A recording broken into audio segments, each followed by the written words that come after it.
Chapter 2. Every morning, before the sun rose, Minley, her mother and her father began work in the fields.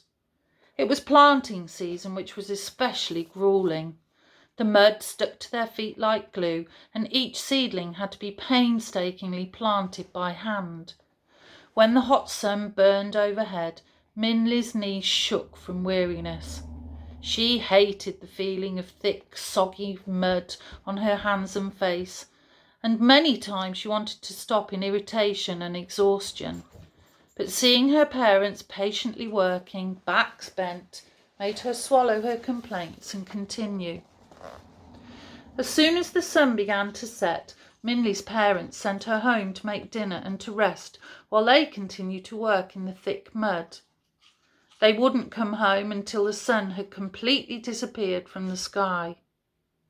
At home, Minley washed her face and hands and feet, and even though all the water in the basin turned brown, she still felt like she was covered in mud.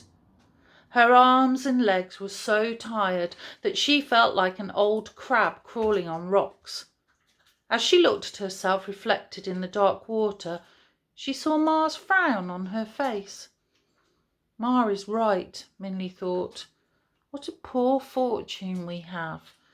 Every day Ma and Ba work, and we still have nothing. I wish I could change our fortune.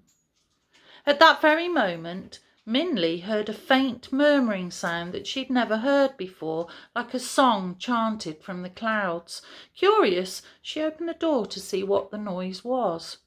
And there, on the road in front of her house, she saw a small stranger calling out quietly, "Goldfish," he was saying softly, as if he were coaching his fish to swim. "Bring fortune into your home." Minley and the villagers stared as he wheeled his cart.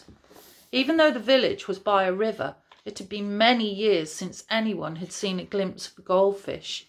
The fish in the Jade River were brown and grey like the village. The goldfish man's cart was full of bowls of flashing fish that glittered like jewels. His gentle calling drew Minley to him like a moth to a lit lantern. "How does a goldfish bring fortune into your home?" Minley asked. The goldfish man looked at her. The sun setting behind him made him glow bright red and yellow. "Don't you know?" he asked her. "Goldfish means plenty of gold. Having a bowl of goldfish means your house will be full of gold and jade." As Minley stared into the bowls with her shining black eyes, a brilliant orange fish stared back at her with its shining black eyes. And then quickly, so quickly that Minley barely thought about it, she turned into the house and grabbed 2 copper coins from the white rabbit rice bowl. "I'll buy that one," Minley said, and she pointed at the fiery orange fish with the black eyes and fin that had caught her eye. The picture of the goldfish man and Minley.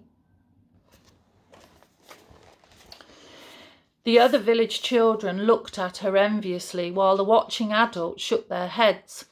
"Minley," one neighbour said, "don't believe his impossible talk. A goldfish won't bring fortune. Save your money." But Minley was not discouraged, and she held out her copper coins to the goldfish man. He looked at her and smiled. Then he took 1 coin, picked up the fishbowl and gave it to her.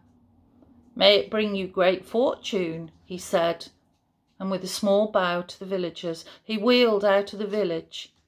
In moments he disappeared from view into the shadow of Fruitless Mountain, and if it wasn't for the goldfish Minley had in her hands, all would have thought he was a dream.